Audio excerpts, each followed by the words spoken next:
Hi guys! Magandang gabi! Welcome back dito sa Gandara SRU channel for Showbiz Update. Andito na naman nga po akong muli nagbabalik ang nagmamaganda ninyong kachismos ang Kim Pao upang maghatid sa inyo ng latest update and fresh happenings patungkol kay Kim Chu and Paolo Avellino. And para nga po sa gabing ito, ang tatalakayin natin at pag-uusapan ay may kinalaman guys dito po sa pagkakadulas ni Kinchu. Pagkakadulas talaga. So ayan, grabe sa sobrang dami ata na schedule ni Kim. Naglabo-labo na sa mga utak niya kung ano yung mga susunod din na magiging kaganapan, mga susunod niyang gagawin, mga naka-schedule sa kanya. Abay kahit naman po siguro ako, abay malilito na. So ayan, pero ang importante po dito abay marami pong ganaps ang Kim Pao. So eto about si Kim Chu ay naitawid naman. Thank you so much of course sa kanyang mga co-host na talaga naman pong nakaalalay din sa kanya abaw at may kasama pang bunot. So masaya pa rin. Ganun naman talaga, wala naman pong taong perpekto. Lahat naman po tayo nagkakamali. So ayan, baka, meron kasi ako nababasa na nagnenega agad kay Kimi na kesyo, atat na atat, mga ganyan. Na, alam mo yung parang, ano bang term doon sa habol na habol? Daw kay Kapaw, etc. But anyway, bago natin talakayin yan at pag-usapan na, sa mga hindi pa nakaka-subscribe dito sa ating channel, maaari lamang napindutin po ninyo, ay hayok na hayok, yun ba yung term? Anyway, pakipindot lang po ng subscribe button at notification bell na nandyan sa baba para mag-i-updated ka at ma-notify ka rin tuwing may bago tayong chika at balita hinggil sa Kim Pao. Basta po mga chika na may kinalaman kay Kim Chu and Paolo Avellino, sagot na natin yan. Pero bago tayo dumako sa pinakasentro nating update, dito muna tayo sa banding ng dalawang Kim. Yes, dalawang Kim. Si Kuya Kim at si Kim Chu ay magkasama. Ang cute nga po nung dalawa. Ayan, Kim versus Kim. So, nakakatuwa lang po na magkasama yung dalawa. May banding sila and ang cute ng video nila together. So, ayun. At sabi nga po dito, abaw at may paghampas pangaraw si Coach Kim. Coach Kim. Eto nga guys, narito yung ilan pong komento.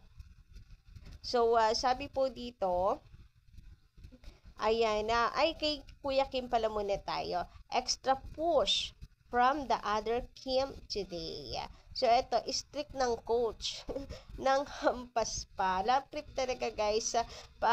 Si Kimi, kahit saan po talaga mapunta, may mapapasaya ka niyan. May hatid talagang good vibes si Kim Chu. Kahit saan siya mapadpad, ay kayang-kaya niyang pasayahin yung mga tao. Yung energy ni Kimi, hindi fake. Hindi, talagang ganyan siya. Kaya sa mga masyadong napapabebehan kay Kimi, sorry na lang po kayo. Eto pa, yari. Grabehan. Pero ang cute kasi, 'di ba? Magkakasama na sila. Si Darren, ngayon si Kuya Kim, then nung nakaraan, 'di ba, si Jake, bestie naman ni Paolo Avellino. Ika naman ni Paolo, kasama mo, bestie mo ha. Sama ko rin yung bestie ko. Para same tayo. Minsan kasi, hindi minsan na lagi naman talaga, mas masaya talaga with the gangs. Kim. So, ayan, dito naman tayo sa mga interviews ni Paolo Avellino. Makalat ito ngayon kung makikita nyo, ayan yung TikTok video dyan. Ayan, credit po sa owner and sa nag-edit ito. Grabe yung effort talaga naman. And for sure, abay punong-puno po ang gallery nitong, tabon eh. At into real Kim Pao. Tama ba ako yung basa? Tama ba ako ng basa doon? Story. So, ayan, credit po sa inyo. Ayan, thank you so much. Ay, ba'y panigurado guys, ang gallery nitong si Into Real Kim Pao story, ay punong-puno yung gallery nito. Yung mga mula po sa mga past interviews, mga current videos ng Kim Pao. Sinong relate dito? Relate much ba? Ayan, dilit-dilit din po pag may time. Para makahinga-hinga yung phone natin. Charot! Or pwede rin naman bili kayo ng iba pang phone. Pwede rin, okay naman na po yung isang picture sa isang ganap. Ewan, basta kayo na bahala dyan. Problema nyo na yan. Charot lang. So, eto na nga, dito tayo sa mga interviews ni Paolo Abilino. Abay, napaka-consistent. Mula noon, talagang Kim ang gusto niya. So, eto na nga. Ngayon na nakasama niya si Kim Cho, abay, ito yung dahilan kung bakit ganito siya kasaya talaga kapag kasama niya si Kim. So, sabi nga dito, gusto ko lang i-point out na ilang taon ding hiniling ni Paolo ang Kim Cho sa mga interviews. Kaya ganyan siya kasaya with her. So, ang cute lang. Yes. Kita naman talaga natin ang kasiyahan ni Paolo Abilino. Hindi siya isang nonchalant Paolo Abilino kapag may mga promo. Pag magkasama silang dalawa. Kasi dati-rate, walang pakialam yun si Paolo kahit may promo pa yan. Basta umaten siya, yun na yun. Pero ngayon, iba talaga. Mga interviews, kitang-kita natin na siya ni Paolo Abilino. Lalong higit naman po ang mga behind the cam. Yung silang dalawa lang. Yung mga paalalay niya yan kay Kimi, grabihan talaga. Ibang-iba talaga ang isang Paolo Abilino ngayon. Di ba nga mas excited pa si Paolo sa mga guesting ngayon? Di ba nga sabi, dati tamad na tamad yan sa mga guesting sa mga shows si Paolo Abilino. Pero ngayon, abay siya na yung naghahanap. Gustong-gusto ring makasama lagi si Kim Chiu. Grabihan nga yun. So, sino po ang hindi kikiligin ba naman? Iba talaga po ang tama kay Kim. Anitong si Paolo. Ika nga po sa kanta, ay mukhang delikado na naman ako. Delikado? Isang Paolo, lakas ng tama kay Kim. Mag-appear po kami bukas. Nandiyan po kami sa SM Dasmariñas. Palang bukas. Hindi pa lang pala. Sabado. Excited ka, Kim. Gusto mo naman siya makita. Excited na si Ben. So, ayan, abay napaka-excited naman ni Kim Chiu at talagang gusto nang hilahin ang March 1. Charot lang. So, ayun, nagkamali nga siya and bentang-benta. Ito ngayon, of course, bentang-benta yan ngayon. Kasi ba naman ay excited ang Kimi para sa March 1. So, pati nga po yung mga co-host niya, abay talaga namang niloloko si Kimi. Gusto mo nang makasama agad siya, ganyan. And the same time, excited ka, Kiam. And then, ayun nga, yung pag sabi na, siguro may lakad kayo mamaya, no? Nadulas ka, no? Siguro may date sila, charota. Pero meron naman talaga pong ganap ang Kim Pao.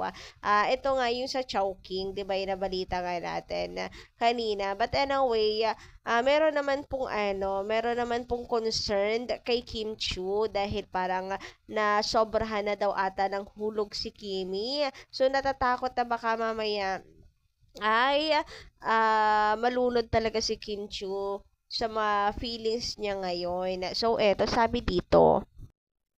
Wait lang, meron pa palang mga bashers guys na nagsasabi na si Kim Chiu ay masyadong habol na habol kay Paolo Abilino. Pero hindi na yan natin tatalakayin dahil alam naman natin na hindi yun totoo. Grabe lang na ang galing lang din talagang sumingit. Yung good vibes siya. Pero, yung good vibes itong na to, pero video na to, pero talagang nakakasingit itong mga bashers na to. Pilit sumisingit eh. Anyway, sabi dito, about naman po ito at ito po hindi basher unahan ko na kayo. Concern lang talaga kay Kimi. Sabi dito, Kim, delikado ka na. Nawawala ka na sa focus mo sa trabaho mo. Huwag masyado, hulog na hulog ka na eh. Baka hindi ka na makapag-work ng maayos. Balik ka sa dati. Focus and concentrate. Ang personal mo, after work, natatakot ako sa iyo eh. Okay lang ma-in love, wag lang sobra. Nasa tamang tao ka na. Mahal ka ni Paolo, sobra nga eh. Nawawala ka na kasi. So, paalala lang po ito Siguro bilang, nanay na rin ni Kim, parang ganyan. Kasi gano'n naman talaga yung feeling ng mga ano natin, senior fan, na feeling nila anak na rin nila si Kim Chiu, kaya ganyan yung concern. But anyway, ayun na nga. Para naman po sa akin, na ano lang yan, nalito lang si Kimi. Ang dami po kasing ano, ang dami na po kasi schedule ni Kim Chiu. Nagkanda, rumble-rumble na ata sa utak niya, ganyan. And pwede rin namang nagkamali po dun sa typing. 'Di ba parang may binabasa naman sila sa harapan. Ganon. So, malay mo mali doon. Tapos nagulat lang din siya. Baka pinaglalaroan na naman si Kim Chiu, din natin alam. And goods promotion na din yon. Kasi tatatak po talaga sa mga tao yan. Kagaya ngayon, abay tatak na tatak po talaga sa mga tao. Sa mga fans, sa bentang-benta. Si Kim excited na. But anyway, sabi dito, Sabado na, nasa isip ni Kimi. Nalilito na sa daming schedule. Oh, ito rin yung ano niya, palagay niya. Ganito rin ako sa sobrang daming schedule ni Kimi, nalilito na siya. Ako nga minsan yung walis hinahanap ko nasa may kilikili ko pala. Yung yung natulog ako ng tanghali, akala ko pagising ko umaga na hapon pa pala. Yung mga nakakalimot tayo ng araw. Minsan nakakalimot tayo ng araw. May mga ganyang moments naman po tayo. Lahat naman tayo. So, ganun din si Kim, lalo na si Kim na grabe yung schedule, 'di ba? Napaka-overloaded. Anyway, sabi pa dito, okay lang yan, Kimi. Masaya naman lahat kami na nanonood Showtime ngayon. Eto pa, sabi naman dito, hindi naman sadya ni Kim na magkamali. Lahat naman tayo nagkakamali. Aminin nyo, sa konti pagkakamali, lagi siyang nakikita. Ganoon naman talaga always po. Sa isang bond paper ko, isang toldok lang doon na color black, abay yun po ang mapapansin sa ano po. Yun talaga yung mapapansin. Basta yun na yun. Alam nyo na yun. Laging mali ang nakikita. Anyway, sabi dito, syempre, super busy si Kimi about their incoming movie plus with her business pa.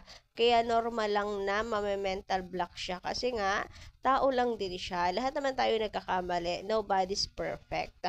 Ang importante, nakasuporta tayo sa kanila or sa kanya as her supporters and avid fans since her day one here in showbiz. Go, Kimi! More success to come. God bless you more and always. So, yun na muna guys ang ating update. Thank you so much sa inyong pagtsatsaga sa pakikinig sa ating update araw-araw. Ayan, sobra-sobra ko pong na-appreciate at nagpapasalamat talaga. Anyway, hanggang dito lang muna ating update. Kita-kits tayo sa susunod nating chika.